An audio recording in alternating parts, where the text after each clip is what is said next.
और मेरे कज़न भी है, वो भी सर्व करे, मेरे फादर, ग्रैंडफादर, ग्रेट ग्रैंडफादर, वो सब पुलिस सर्विसेज में थे। तो आई एम वेरी हैप्पी, और मेरा सपना भी था कि मैं पुलिस सर्विसेज में जाऊँ, अपनी फैमिली लीनिएज को कंटिन्यू करूँ। कोई भी एग्जाम क्वालिफाई करना है तो उनके अंदर 3 क्वालिटी होनी ही चाहिए, तो आप उन क्वालिटीज के बारे में थोड़ा बताएं। तो सर, क्या बिना आंसर राइटिंग की प्रैक्टिस के आरएस एग्जाम क्वालिफाई नहीं किया जा सकता? आज हमारे साथ है आरएस 2021 के टॉपर भानु प्रताप सिंह सर। इन्होंने रैंक 69 सिक्योर की है इस बार। स्वागत है सर आपका हमारे प्लेटफॉर्म पे। Thank you sir. आज का इंटरव्यू सर के साथ है, और अगर अभी तक आपने वीडियो को लाइक और चैनल को सब्सक्राइब नहीं किया है तो जल्दी से कर लीजिए।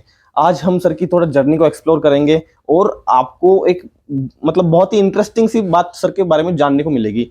वो है सर का फैमिली बैकग्राउंड के बारे में आपको जानने को मिलेगा। और अब वीडियो में आगे बढ़ते हैं बिना किसी देरी के। अब सर देंगे एक अपना छोटा सा इंट्रोडक्शन, प्लीज सर। जी, मेरा नाम भानु प्रताप सिंह है। मेरा गांव है लोहा चूरू है, रतनगढ़ के पास में, उस गांव का हूँ मैं। मेरा रेजिडेंस बीकानेर में है। इसके अलावा मेरी अर्ली स्कूलिंग बीकानेर से हुई है। उसके बाद मैंने 10th-12th मेयो कॉलेज अजमेर से की है। उसके बाद सर मैंने इकॉनमिक ऑनर्स किया दिल्ली यूनिवर्सिटी से, देशबंधु कॉलेज। और उसके बाद से मैं सिविल सर्विसेज की प्रिपरेशन कर रहा हूँ। तो इतने साल की मेहनत है, ये मेरा 3rd मीन्स था, और इस बार मैंने रैंक 69 हासिल की है। तो I am happy for it sir. Okay, और आपने कौन कौन से एग्जाम दिए? सर इसके अलावा मैं यूपीएससी, आरएएस और सीडीएस, आर्म फोर्सेस के। सीडीएस। तो आपने प्रिपरेशन यूपीएससी की थी या फिर आरपीएससी की थी पहले? सर मैंने यूपीएससी की प्रिपरेशन पहले स्टार्ट की थी सर, और उसके बाद मैंने आरएस के पेपर्स भी दिए थे। फिर 2 मैं मेंस लिख चुका हूँ, ये मेरा 3rd मेंस था, और इस बार रैंक सिक्योर की। ओके, सो आपकी रैंक आई है 69। Yes sir. तो आपको इस पे कौन सी पोस्ट मिलने की संभावना है? सर जहाँ तक मुझे संभावना लगती है, मैं पुलिस सर्विसेज में चला जाऊंगा इसके। आरपीएस में? Yes sir. एसडीएम मिलने के चांसेस है? सर अब वो तो डीओपी के ऊपर है, मेरे को भी नॉलेज नहीं है, बट आई एम श्योर कि मुझे पुलिस सर्विसेज मिल जाएगी सर। ओके, और आप कौन सी रैंक मतलब चाहते हैं, आप कौन सी पोस्ट? सर मेरी जो प्राथमिकता है वो पुलिस सर्विसेज ही है। Police services? Police services. कोई रीजन? सर मेरा फैमिली बैकग्राउंड इसी से रहा है। मैं 4th जनरेशन पुलिस ऑफिसर हूँ, और अगर डीओपी मेरे को मंजूर करती है तो सर। और मेरे कज़न भी है, वो भी सर्व करे, मेरे फादर, ग्रैंडफादर, ग्रेट ग्रैंडफादर, वो सब पुलिस सर्विसेज में थे। तो आई एम वेरी हैप्पी, और मेरा सपना भी था कि मैं पुलिस सर्विसेज में जाऊँ, अपनी फैमिली लीनिएज को कंटिन्यू करूँ। तो I am happy for that sir. यानी कि ये आपका बचपन का ड्रीम था? हाँ बिल्कुल, मतलब बचपन से मैं अपने घर में वर्दी देखता आया हूँ, तो मेरे को लगता है कि ये बेस्ट तरीका है जिसमें आप लोगों को सर्व कर सकते हो ऑन फील्ड। तो मुझे लगता है ये अच्छा प्रोफेशन, नोबल प्रोफेशन। यानी कि एक तरह से बोल सकते हैं जो सपना आपने बचपन में देखा था ना, वो सपना आपका जब आप बड़े हुए ना तब तक आपका वही था, और वो आपका पूरा हो गया। बिल्कुल सर, क्योंकि बिल्कुल। बहुत 99% केसेस से होते हैं कि बचपन में कुछ और होता है। हाँ बिल्कुल सर। और बाद में कुछ और होता है। तो उसके कई रीजंस हो सकते हैं। उसके बहुत होते हैं सर, सर्कमस्टेंसेस होते हैं, आदमी को कैसे वो डिजाइन करते हैं, मोल्ड करते हैं, उसके ऊपर भी डिपेंड करता है। सारा खेल सर सर्कमस्टेंसेस का है। ओके, सो नाउ अब बात करते हैं कि 3 ऐसी क्वालिटी जो आरएस एस्पिरेंट के अंदर होनी चाहिए। अगर आरएस एग्जाम क्वालिफाई करना है या फिर यूपीएससी कोई भी एग्जाम क्वालिफाई करना है तो उनके अंदर 3 क्वालिटी होनी ही चाहिए। तो आप उन क्वालिटीज के बारे में थोड़ा बताएं। सर एक तो परफेक्ट टाइम टेबल होना चाहिए। मतलब ठीक है, आप महीने में 1-2 दिन हो सकता है ऊपर नीचे टाइम टेबल हो जाए, लेकिन आपका एक परफेक्ट टाइम टेबल होना चाहिए, और आपके को एक डेडलाइन को फॉलो करना चाहिए कि मुझे इस टाइम में ये चीज़ करनी ही है। और इसके अलावा सर सबसे बड़ी चीज़ है डिसिप्लिन। डिसिप्लिन नहीं है तो आप, मैं मानता हूँ, पटवारी का पेपर भी दे लीजिए, चाहे आप आईएएस का दे लीजिए, अगर आप में डिसिप्लिन नहीं है और एक आपका ड्रीम है जो आपको इंस्टिगेट नहीं करता कि आप आगे बढ़ो, सर डिसिप्लिन हो गया। और इसके अलावा सर कंसिस्टेंसी, ये नहीं है कि आज मैं 10 घंटे पढ़ लिया, कल 4 घंटे। रोज आप 6-7 घंटे पढ़ो, लेकिन रोज पढ़ोगे तो ये आप थ्रू हो सकते हो सर। और सबसे इम्पोर्टेंट है सर विल पावर। अगर विल होगा तभी आप, क्योंकि ये बड़े ही वो है, मेरे हिसाब से आदमी का कस काटने वाला, जो अपन मारवाड़ी में बोलते हैं, वो वाले पेपर्स हैं। और इनमें मतलब स्नेक्स एंड लैडर्स, सांप सीढ़ी जैसा खेल है। सांप आपको 3rd स्टेज पे भी काट सकता है और आप 0 पे पहुंच जाते हैं। तो सर विल पावर बहुत स्ट्रांग होनी इस पेपर के लिए जरूरी है। और सर जैसा कि आपने कहा will power, sir I think will power होने से ही सब कुछ थोड़ी हो सकता है, क्योंकि अगर सक्सेस रेशियो देखा जाए हाँ सर। तो 100% में से 0.001 या 3% होता है। बिल्कुल सर। तो फिर अगर विल पावर अगर अपन मान के चले 50% के अंदर भी वो विल पावर है कि वो क्रैक कर सकते हैं, तो फिर वहां पर विल पावर और फिर वो सर विल पावर नहीं सर, मैं मानता हूँ सबसे ज्यादा इम्पोर्टेंट है कि आदमी अपने फेलियर को कैसे इनटेक करता है। कि भाई एक आदमी सोचता है कि यार बर्बाद हो गए, एक आदमी सोचता है कि यार मेरे में ऐसी क्या कमी रह गई जिसको मैं सुधार सकूं और अगली बार वापस इसी जर्नी को कंप्लीट करने की कोशिश कर सकूं। तो sir will power in terms of failure को आप कैसे एक्सेप्ट करते हैं और आप फिर क्या फॉर्मुलेशंस करते हैं अपनी स्ट्रैटेजी में, इसलिए सर विल पावर जरूरी है। इसलिए विल पावर जरूरी है। बिल्कुल सर। और अगर कोई फेलियर हो रहा है, क्योंकि 100% में से 99% का नहीं होगा, बिल्कुल सर। सो उनके पास बैकअप प्लान या फिर कोई कुछ होना चाहिए, ताकि, क्योंकि सर वो तो श्योर है नहीं होगा। अगर कोई ऐसा सोच रहा है कि फर्स्ट अटेम्प्ट में नहीं होगा तो सेकंड में हो जाएगा, सेकंड में थर्ड में हो जाएगा, लेकिन हो जाता है तो अच्छी बात है, लेकिन नहीं होता है तो वो फिर 4 साल 5 साल गए, वो उसको किसी से कोई मतलब नहीं, आपकी सक्सेस से मतलब होता है। बिल्कुल सर। तो फिर उस चीज पे सर मैं मानता हूँ कि जो भी यूपीएससी का ड्रीम रखते हैं उनको 12th के बाद कोई प्रोफेशनल कोर्स में जाना चाहिए, जैसे कि लॉ हो गया, एग्रीकल्चर के अंदर भी बीएससी होती है, कुछ ऐसी डिग्रीज करनी चाहिए जो उनका बैकअप प्लान की तरह सस्टेन कर सके। क्योंकि सर आपने तो 1% बोला सर, पास होने के आरपीएससी में, आरएस में या आईएएस में जो रेशियो 0.0001% है सर। 0.01%। तो सर ये मतलब किसी का भी तय नहीं है, जिस दिन रिजल्ट आता है उससे 10 मिनट पहले तक भी तय नहीं है कि किसको क्या मिलना या किसको कुछ भी नहीं मिलना। तो सर मैं मानता हूँ थोड़ा प्रोफेशनल कोर्सेज की तरफ आदमी को रहना चाहिए। सीए भी इसके अंदर है, ताकि सर अगर इसमें नहीं हो तो ऐसा नहीं हो कि कुछ लोगों को जब कुछ नहीं मिलता तो उनको लगता है कि ज़िंदगी ख़त्म हो गई। तो सर उन चीज़ों से बचने के लिए कुछ ना कुछ ऐसा बैकअप प्लान प्रोफेशनल डिग्री का होना चाहिए। और सर अगर कोई इसकी प्रिपरेशन कर रहा है, ये उसका ड्रीम है, अगर नहीं हो रहा है तो बहुत मतलब वो है, लेकिन क्या आरपीएस या फिर यूपीएससी सिविल सर्विसेज, क्या यही सब कुछ है? नहीं सर, ऐसा कुछ नहीं है सर। आदमी चाहे तो खेतीबाड़ी में भी बहुत कुछ कर सकता है, बहुत सारे इनोवेशन आते हैं मार्केट के अंदर, उनको अडॉप्ट कर सकता है। सब एवेन्यूज तो बहुत खुले हैं, कॉर्पोरेट सेक्टर भी खुला है। ये सिर्फ वो नहीं है कि प्री में जिंदगी, एक मैंने वो वेब सीरीज देखी थी एस्पिरेंट, उसके नीचे लिखा, तो लाइफ के डू एंड डाई वाली सिचुएशन नहीं है सर।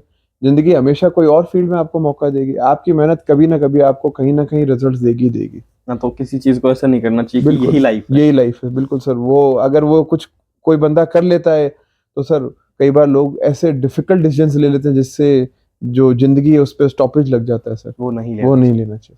ओके, सो अब आपकी जर्नी को थोड़ा एक्सप्लोर करते हैं।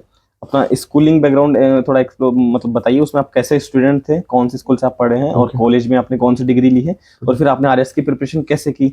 ओके, तो सर मेरी 10th-12th Mayo college Ajmer boarding school है अजमेर में, वहाँ से हुई है सर। और वहाँ पे मैं मीडियम स्कॉलर था, 80-85% मेरा 10th-12th में इसके बीच में स्कोर रहा है sir.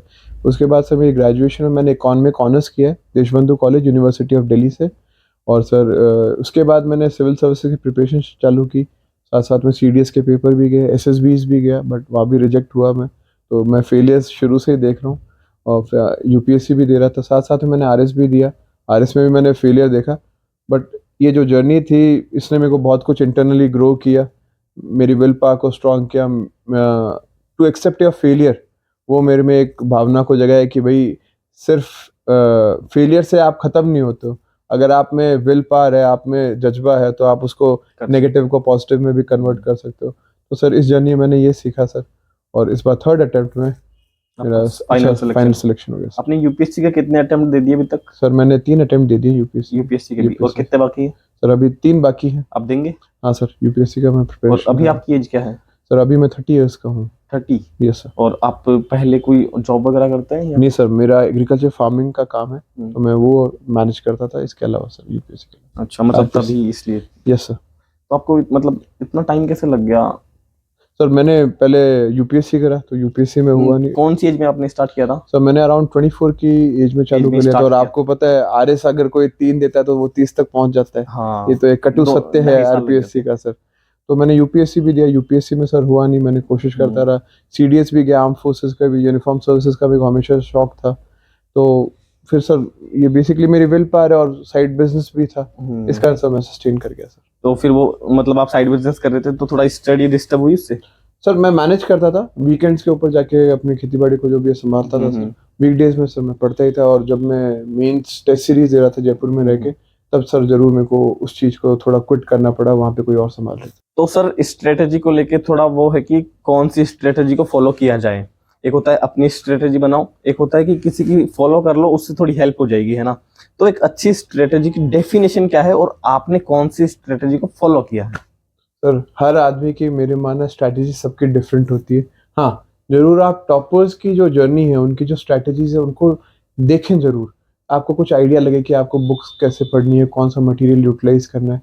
But at last strategy हर आदमी की खुद होती है, क्योंकि हर आदमी का पढ़ने का तरीका अलग होता है। कोई दिन में पढ़ता है, कोई रात में पढ़ता है, किसी को डिजिटली पढ़ने का शौक होता है, किसी को जैसे मेरा जैसा बंदा उसको हार्ड कॉपी चाहिए पढ़ने के लिए। तो सर सबकी स्ट्रैटेजी डिफरेंट होती है। हाँ, आपको कम से कम जो टॉपर्स रहे हैं पुराने, उनके इंटरव्यूज देख के जो इफेक्टिव पॉइंट्स मिले उनको जॉटल डाउन कर लेना है कागज पे चाहिए, और उसके अलावा अपनी बाद में स्ट्रैटेजी को फाइनलाइज करके कि मेरे को ये पर्टिकुलर चीज को अडॉप्ट करना है, वैसे करनी चाहिए सर। और आप कुछ बुक्स के नाम बता सकते हैं जो आपने पढ़ी थी? हाँ सर, जैसे मैंने प्रीलिम्स में राजस्थान जीके के लिए आपकी लक्ष्य राजस्थान करके बुक्स आती है, लक्ष्य राजस्थान पार्ट 1 पार्ट 2, उनको मैंने फॉलो किया था। करंट अफेयर्स के लिए घनश्याम सर है, उनका आरएस जंक्शन प्लेटफॉर्म में फॉलो करता था। करंट अफेयर्स अच्छे आते थे।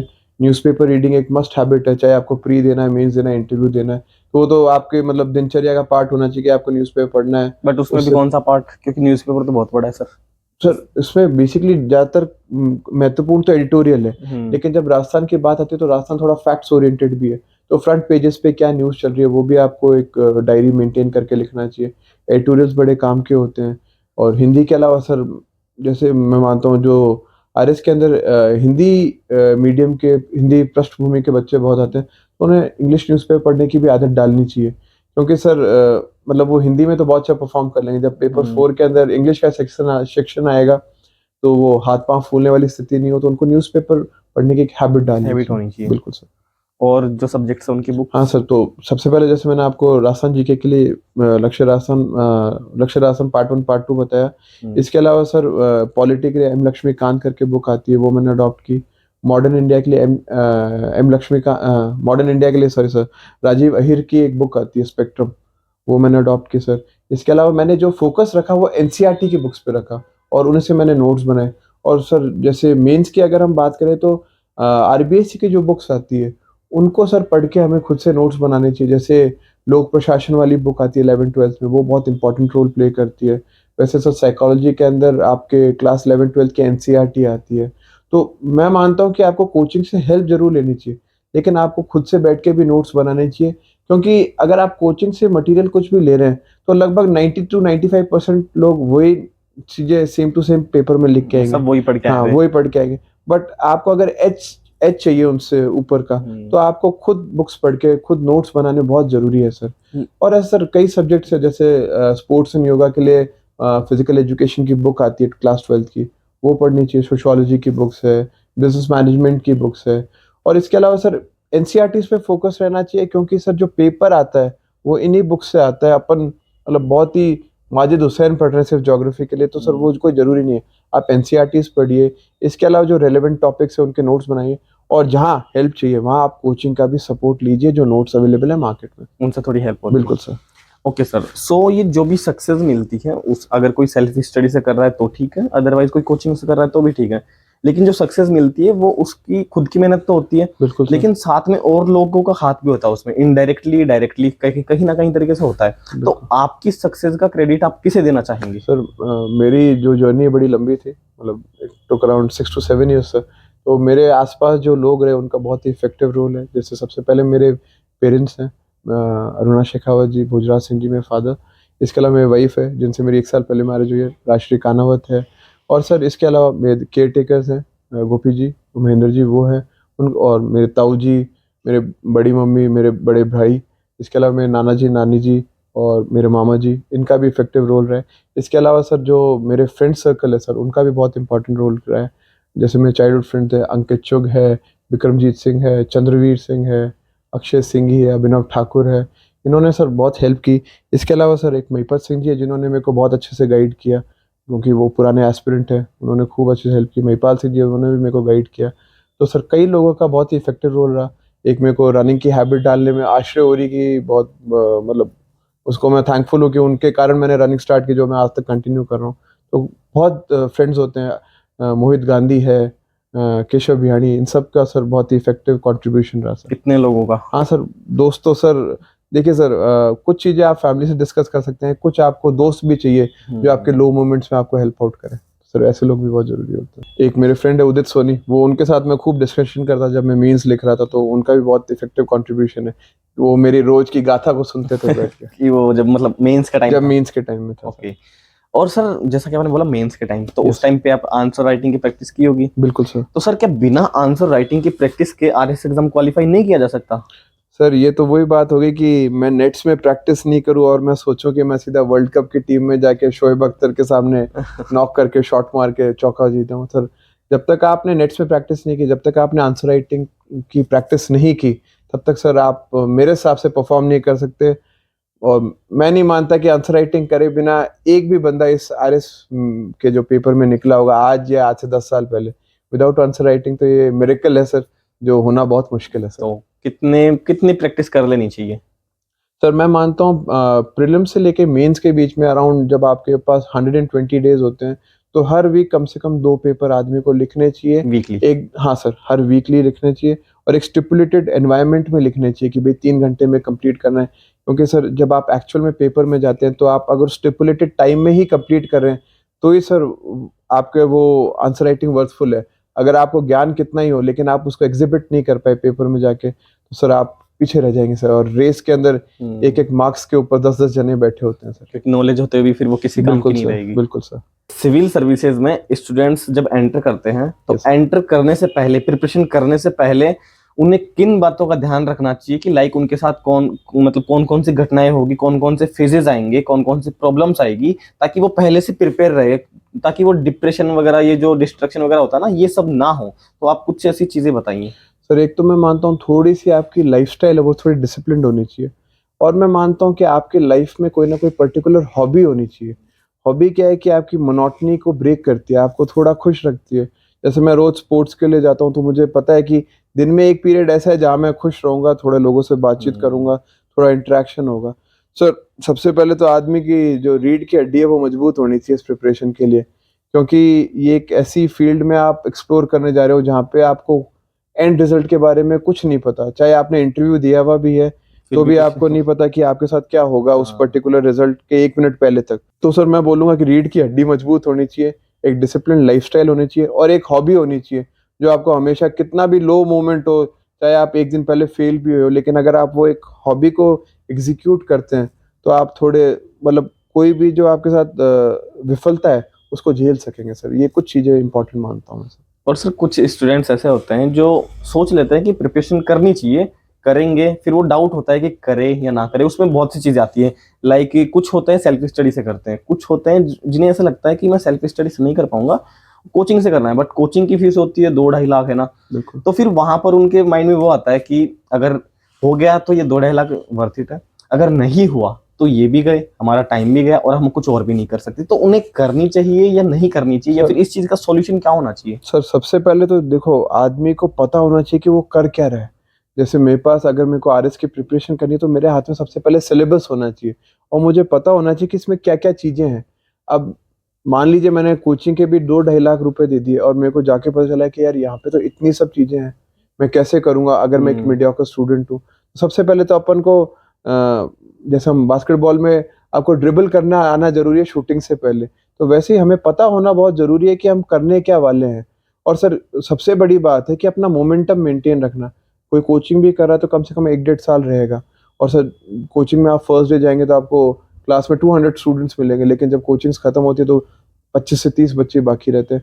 तो सबसे पहले तो आदमी को एनालिसिस कर लेना चाहिए कि कौन सी बुक्स मेरे को पढ़नी पड़ेगी और कि मेरा प्ले फील्ड क्या है, मतलब मेरे को क्या क्या करना पड़ेगा इस पेपर को क्लियर करने के लिए। तो सबसे इम्पोर्टेंट तो सर आदमी को ये जानना जरूरी है कि मैं करने क्या वाला हूँ। कई लोग कोचिंग्स पहुंच जाते हैं लेकिन उनको आइडिया नहीं होता कि ये चीज क्या है। बुक्स के हाँ, नाम बुक्स के नाम भी नहीं पता, उनको सब्जेक्ट्स के मालूम नहीं होते ना। तो पहले से आदमी को थोड़ा आइडिया होना बहुत जरूरी है सर। उसका जो स्ट्रक्चर है, जो प्रोसेस है, उसके बारे में पूरी नॉलेज होनी बिल्कुल चाहिए। बिल्कुल बिल्कुल। ह्यूमन एनाटॉमी की जैसे बात होगी तो हमें पता होना चाहिए कि भाई कहाँ पर क्या चीज है, वैसे वाली बात है सर। Okay sir. और सर जैसा कि आपका बचपन से ये ड्रीम था, है ना, बिल्कुल तो सर। आपने अचीव कर लिया। यस हालांकि टाइम लगा 6-7 साल, है ना। बिल्कुल सर। लेकिन अब अचीव हो गया तो आपकी फीलिंग कैसी है? सर फर्स्ट 2 डेज तो बहुत अच्छा लगता है कि एट लास्ट इतने टाइम से मैंने फेलियर्स जो फेस किए, उसके बाद एट लास्ट मेरे को सक्सेस मिली, वो एक अच्छी बात है। बट सर अब जैसे जैसे टाइम बीतता है तो हर चीज़ थोड़ा सामान्य हो जाती है। अब ये मतलब मैं ये मानता हूँ कि अब एक अच्छी रैंक भी हासिल कर लिया, अब एडमिनिस्ट्रेशन का पार्ट होंगे, तो अब मैं ये मानता हूँ कि अब इफेक्टिवली जो भी मेरे सामने चैलेंजेस है इन एडमिनिस्ट्रेशन वर्किंग को लेके, किसी भी चीज़ को इम्प्रूव करने को, तो मैं कोशिश करूंगा कि वो मैं अच्छे से कर सकूं। और आपके मेंस के मार्क्स क्या थे? सर मेरे पेपर 1 के अंदर 92 मार्क्स हैं, पेपर 2 में मेरे 77 है, पेपर 3 103 मार्क्स है, पेपर 4 92 मार्क्स है सर। और इंटरव्यू के? सर 66 मार्क्स है मेरे। 66 मार्क है। Okay sir, thank you so much, अच्छा लगा आपसे बात करके। बिल्कुल, आपसे मिलकर And बहुत अच्छा लगा सर। अब आपकी जो आगे की जर्नी है, ये तो एक सीढ़ी थी, अब आपकी बिल्कुल। आगे की जो जर्नी है वो सफल हो, जैसा आप चाहे वैसा ही हो। सो बिल्कुल thank you sir. Thank you and thanks for inviting me sir. Thank you. So I hope आपको ये वीडियो पसंद आया होगा, सर की जर्नी पसंद आएगी। सर ने जो टिप्स एंड ट्रिक्स दी हैं, आप उन पर थोड़ा फोकस करें और अपनी जर्नी को इजी बनाएं। और जिनको डाउट होता है कि प्रिपरेशन करे ना करे, और प्रिपरेशन के टाइम पे भी वो डिप्रेशन वाले फैक्टर आते हैं, तो जो सर ने जो बातें बताई हैं वो आपकी बहुत हेल्प कर सकती हैं। सो अगर अभी तक आप वीडियो को देख रहे हैं तो वीडियो को लाइक करें और चैनल को सब्सक्राइब करें। मिलते हैं एक और ऐसे ही नए वीडियो में, तब तक के लिए बाय बाय, जय हिंद। जय हिंद।